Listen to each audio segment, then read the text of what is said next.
নমস্কার বন্ধুরা, জয়ার পাকশালাতে সবাইকে স্বাগত। আজকে জন্মাষ্টমীতে যেটা না করলে একদমই জন্মাষ্টমী অসম্পূর্ণ থাকে, সেই তালের বড়া করে দেখাবো। এর জন্য একটা পাকা তাল নিয়ে নিয়েছি। তার উপরের যে অংশটা থাকে সেটা ঢাকনাটা, সেটা আমি প্রথমে এরকমভাবে ধরলেই উঠে যায়। তারপরে এইভাবে সমস্ত কালো যে ছালটা থাকে সেটা ছাড়িয়ে নিয়ে নিচ্ছি। তালটা একটু কালো দেখে নিলে তালটা খুব সুন্দর মিষ্টি এবং ভালো হয়। যে তালগুলোর গায়ে লালচে টাইপের থাকে সেই তালগুলো একটু মিষ্টি কমও হয় বা অনেক সময় তিতো তিতো খেতে লাগে, ভালো লাগে না। আর তালটা একটু পাকা দেখে নেবে। এটা বাড়িতে অনেকেই অনেকভাবে করেন, আমি বাড়িতে কিভাবে করি আমি আজকে সেইভাবেই দেখাচ্ছি। সমস্ত ছালগুলো এইভাবে তুলে নিয়ে নিতে হবে, মানে ছিঁড়ে ছিঁড়ে এইভাবেই অনায়াসে চলে যায়, খুবই ইজি। হাত দিয়ে জাস্ট একটুখানি প্রেসার দিলেই এটা হয়ে যায়। এটা ছাড়ানো হয়ে গেছে, এইভাবে এটা ভেঙে নিয়ে নিচ্ছি। 3টে আটি আছে, একটা আটিতে এইভাবে হালকা করে একটু জল ছড়া দিয়ে এইভাবে তালটা আমি একটু নরম করে নিচ্ছি। এইভাবে নরম করে নিলে তালটা যখন আমি এর ভিতরের যে পাল্পটা যখন বের করব তখন খুব সুন্দরভাবে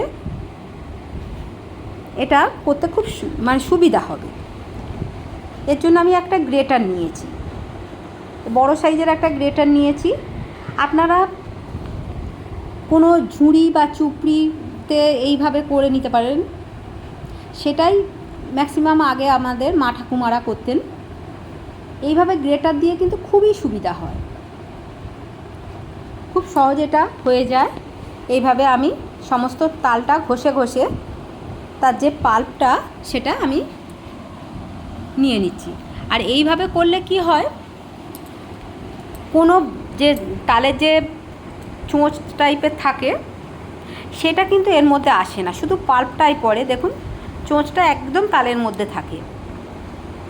খুব ইজিভাবে এটা মানে করতে খুব সুবিধা হয়, আর অসাধারণ এর টেস্ট। বাচ্চারা তো এরকম তালের বড়া পেলে সারা দিন আর অন্য এটাই খেতে থাকবে। বাচ্চা কেন, বাচ্চা বড় সবাই এটা খুব ভালোবাসে। তালের পাল্পটা আমার বের করে নেওয়া হয়ে গেছে। একটা বড় বোল নিয়ে নিয়েছি, এর মধ্যে মেজারিং কাপের 1 কাপ আমি আটা দিলাম। এটা 200 গ্রাম কাপ।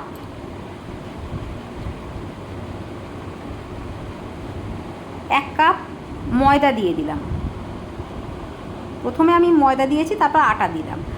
আর 1/3 কাপ আমি চালের গুঁড়ি দিলাম। এবারে সুজি দিচ্ছি 1/3, আরও 1/3।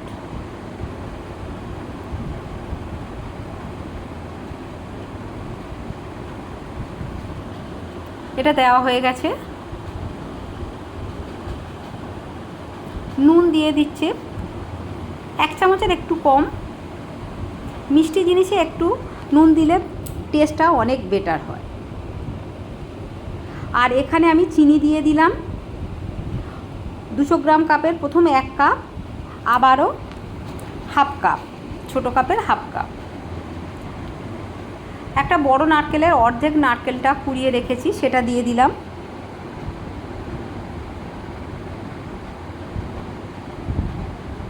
আর যে পাল্পটা আমি বের করে রেখেছি সেইটা দিয়ে দিলাম।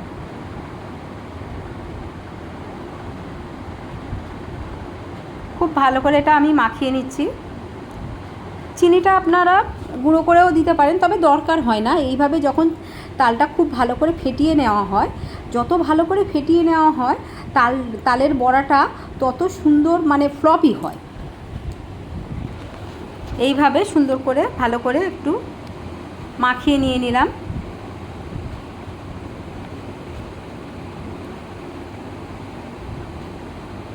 দেখুন, হালকা একটু আমি জল ব্যবহার করেছি, একদম জাস্ট 4 চামচ ছোটো চামচের টিস্পুন দিয়ে খুব ভালো করে এটা ফেটিয়ে নিয়ে নিলাম। ফেটানোটা যেন খুব ভালো হয়। একটা কড়াই বসিয়ে নিয়েছি। কড়াইটা গরম হলে এর মধ্যে রিফাইন অয়েল দিলাম। এটা একদম ডিপ ফ্রাই হবে, ওই জন্য বেশি করেই তেল দিতে হবে। আমি এইভাবে ছোট ছোট করে দিয়ে দিলাম। আপনারা যেমন শেপে করবেন ততটাই কম বেশি করে দিয়ে দেবেন।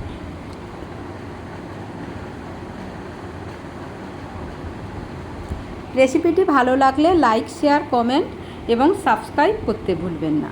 পাশে থাকা বেল আইকনটি প্রেস করে দেবেন। আমার নেক্সট ভিডিওর নোটিফিকেশান সবার আগে আপনার কাছে পৌঁছে যাবে। দেখুন এইভাবে খুবই ইজি আর অপূর্ব এর টেস্ট।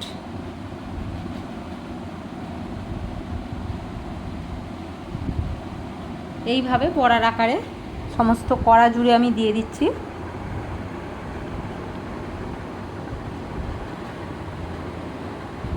প্রথমে যখন তেলটা প্রচণ্ড গরম হওয়ার পরে দিতে হবে, তারপরে ফ্লেমটা মিডিয়ামে করে দিতে হবে, তা নাহলে ওপর থেকে হয়ে যাবে, ভিতরটা কিন্তু কাঁচা থেকে যাবে। একটু লালচে লালচে করে ভেজে দিতে হবে।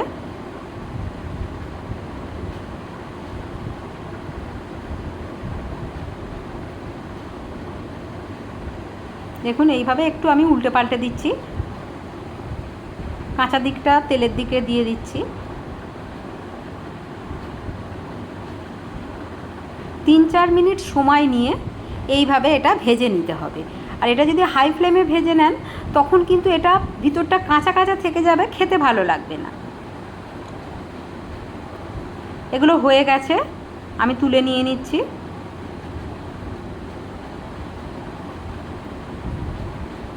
কত সুন্দর দেখতে লাগছে আর খেতে তো অসাধারণ। এখানে কোনো খাবার সোডা কোনো কিছুই ব্যবহার করতে লাগে না, যেহেতু এখানে চালের গুঁড়ি আছে, সুজি আছে। প্রচণ্ড ক্রিস্পি, ওপরটা ক্রিস্পি হবে আর ভিতরটা দারুণ সফট হবে।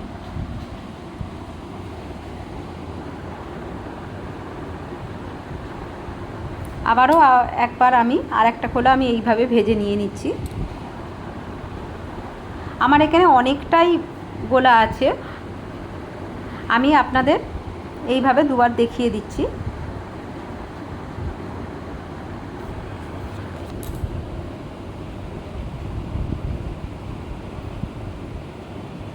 সমস্তগুলো এইভাবে দিয়ে দেব।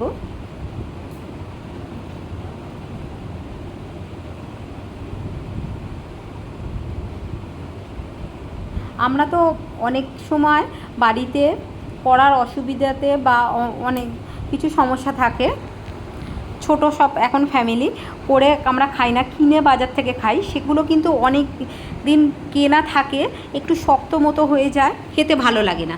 বাড়িতে যদি এইভাবে ফ্রেশভাবে আপনারা করে বাচ্চাদের দেন, এটা তারা খেতেও অনেক টেস্টি আর খেলেও শরীর খুব একটা খারাপ হবে না, ভালো থাকবে।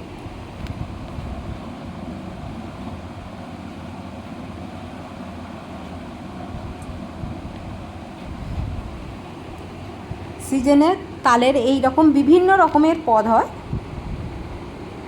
খেতে তো অপূর্ব লাগে।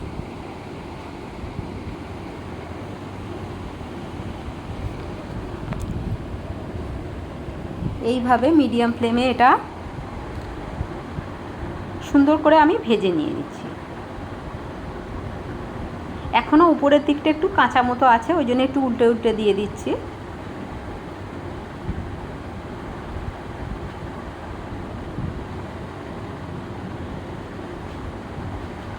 এগুলো আপনারা এখন 15 দিন পর্যন্ত রাখতে পারেন, 15-20 দিন কিছুই হয় না।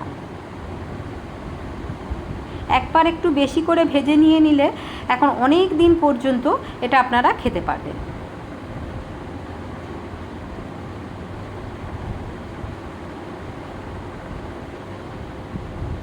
এইভাবে একটু উল্টে পাল্টে দিয়ে দিচ্ছি।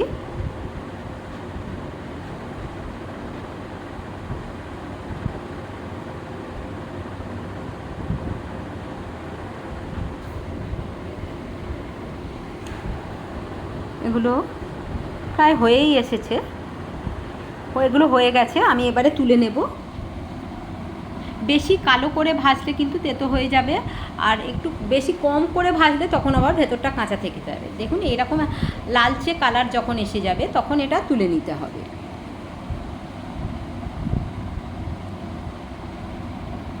বাদবাকিগুলো আমি পরে ভেজে নেব। আমি একটা কেটে দেখাচ্ছি, প্রচণ্ড গরম, দেখুন কত সুন্দর জালি জালি হয়েছে। এটা যখন ঠান্ডা হবে আরও সুন্দর লাগবে তখন। এগুলো সব ভাজা হয়ে গেছে।